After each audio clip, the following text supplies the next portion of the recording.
Welcome to Design to the Nines. I'm Natalee Callahan, and if this is the first time we're meeting, welcome to my channel. On today's episode, I have 3 spring Pottery Barn dupes, so let's get started.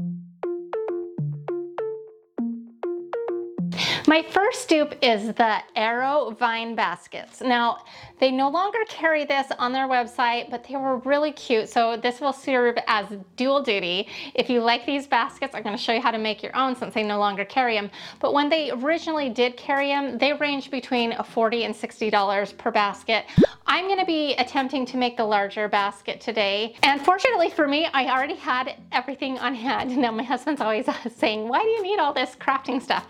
Well, because right now I can't go out shopping because we're doing social isolation, and so it's perfect. The first thing we're going to do is we're going to take this basket, and this is from the Dollar Tree, and so $1, very affordable, and I really like the shape of this. This is really great, and also the mesh on it will serve as a really good opportunity for us to attach our grapevine. Now, I have this leftover from a fall decorative pumpkin project that I did. I ordered this off of Amazon. I believe it was about $7.50. I'll also provide a link for one of these in the description box below. We are going to be using it to wrap around this basket and as our handle, which brings us to our handle. Now, I didn't think that this grapevine would be quite strong enough in and of itself. I wanted to give it a little bit more substance. So necessity is the mother of invention. So what could we do to add support to our basket handle? So I went looking for an old wire hanger from the dry cleaners,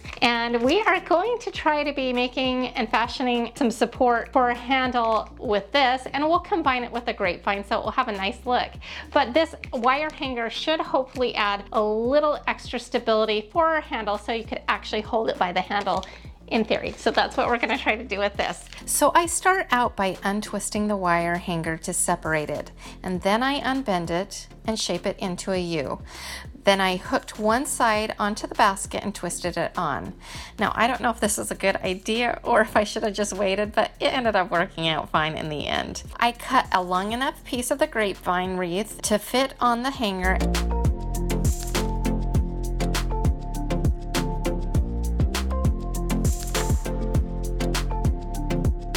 And slide the hanger through the middle of the grapevine and then securely fasten it onto the other side.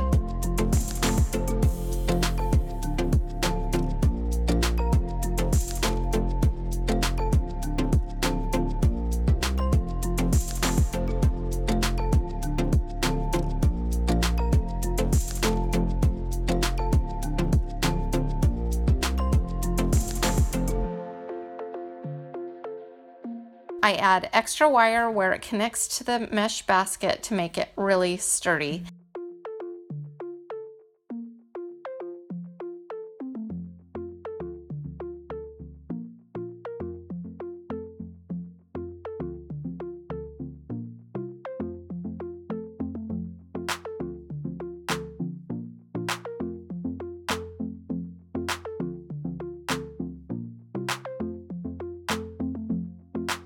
Then I start wrapping the vine around the mesh basket.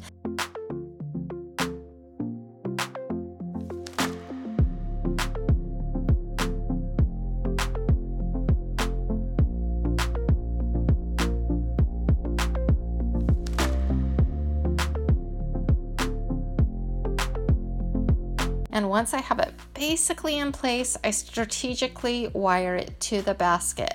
As I go, I remove some of the existing wire that holds the grapevine together so I can loosen it up and kind of spread it out a little bit. I use the original wire from the grapevine and I cut it into 4 pieces. I use that to wire it to the basket.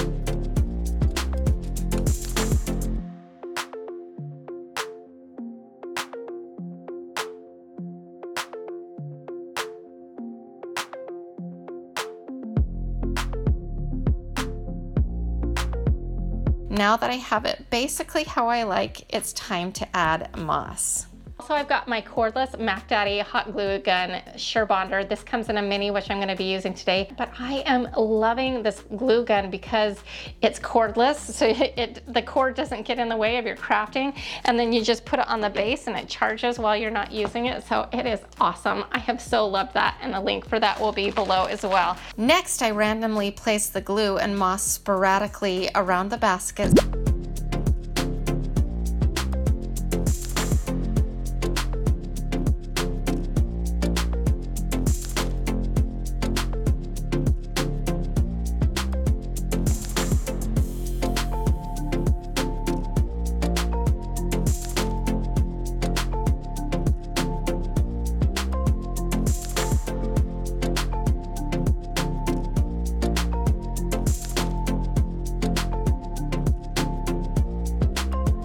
Cut off a little bit of boxwood that I had on hand and strategically placed that around the basket. Now this is not on the original one, so this is totally optional for you, but I thought it looked really cute.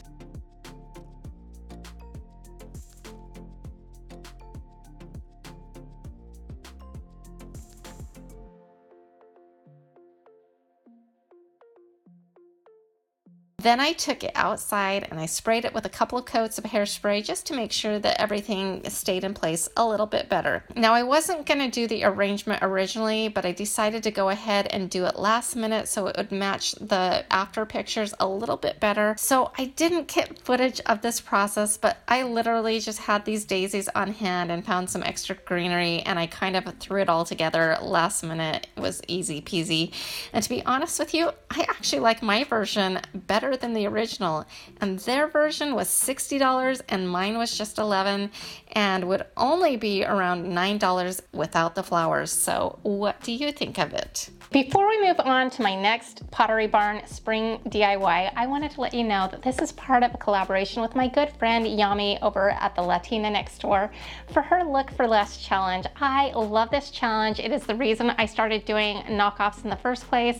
I just love getting the look for less. And her co-host this month is This Week's Nest. I will put a link to both of their channels in my description box below, as well as the playlist, so you can check out all of the fun. So for my next knockoff for spring is a Tulip place card holder. Pottery Barn sells a set of 4 for $30, and we are going to be doing ours for a tiny fraction of the cost.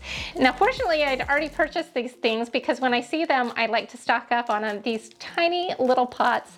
They are so cute. You get 3 for $1. That makes them 33 cents each. And then I have some tulips left over from my last episode's project, and I think that they're gonna be perfect for this project, and they're about 50 cents each. Then we're gonna use again some of our moss from Dollar Tree. We won't need very much. And then I also have some scraps of styrofoam left over from my last episode. So these are like the bare bottom, but you don't need much because these pots are pretty tiny. From my last year's place card holder, I just went and yanked them out for this project so that I didn't have to make new ones. And you know, they're easy. I just hot glue them in. So if I wanted to go put them back in it, all I'd have to do is glue them back into place. That's all the supplies. So let's get putting it together. This project is ridiculously easy to put together. You start out with your mini pot. You need a small amount of styrofoam and you place it in the pot so it's nice and snug. Then you take 2 tulips and cut them about 1 inch below the base of the leaves. Then you put 2 tulips in one side and then again on the other side.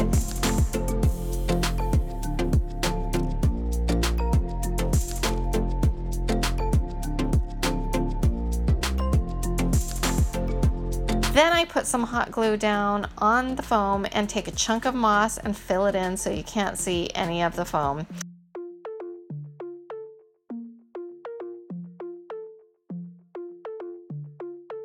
Then I take my pre-made wire from my last year's place card holders and shove it in the middle. All I did with this was kind of take some wire and make a curly Q and then straighten it out on the end. It's a pretty easy process if you look at it. Also, another solution for you is to take the bottom section of the tulip. It also has a wire in it that slides right out, and you could definitely curl that in the same manner as the ones that I used and basically have a free version.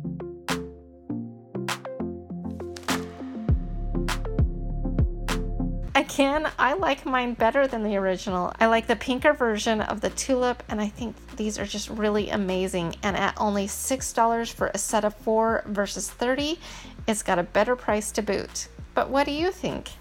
My last Pottery Barn knockoff for spring is Peter Rabbit Napkins that I saw over at Pottery Barn. The regular price of these were $40 for a set of 4. We're going to be doing ours for pennies on the dollar. So I created this printable right here. I found this image on a royalty-free site, so there's no infringement of copyrights or anything on this. And so I've got this for you. I'll provide a link for it in the description box below. And I've gone ahead and printed it on some iron-on image transfer paper, which I actually used in my Easter Bunny pillow recently, so I had some left over, didn't have to go to the store. All of the things that I'm working with, I already had on hand. So I had some pillow covers that I had cut and not sewn yet on hand. So even though they were a couple of inches small, I went ahead and used them because they were the right kind of fabric. If you needed to purchase fabric, I would recommend just using some simple muslin. Mine were cut to 18 by 18 inches, but once they were sewn down, they ended up being around 16 by 16. Just for a point of reference, the original finished size, I believe, is around 20 by 20 inches. I hemmed the edges on my sewing machine. Now, you could always use pre-made napkins, and I definitely would not judge you, but I find making them myself saves me a ton of money. Once you have them all sewn or purchased, then we cut out our printable, which was printed on that image transfer paper that I mentioned earlier.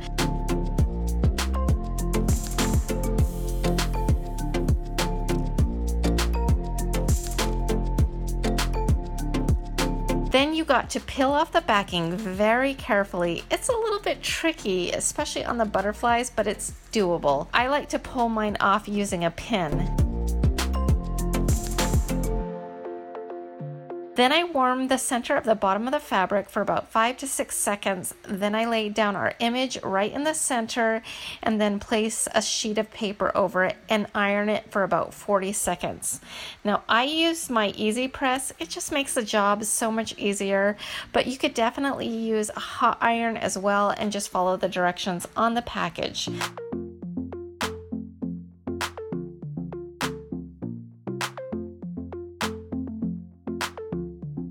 While mine is not an exact match as I typically like, I am overall really happy with the end result here and definitely happy about the huge savings of $40 versus $3. But what do you think? Well, I hope you enjoyed this episode. If so, here's another one I think you'll like as well. Don't forget to check out Yami's channel as well as the playlist for the Look for Less challenge. And until next time, to all of my DIY Niners, bye.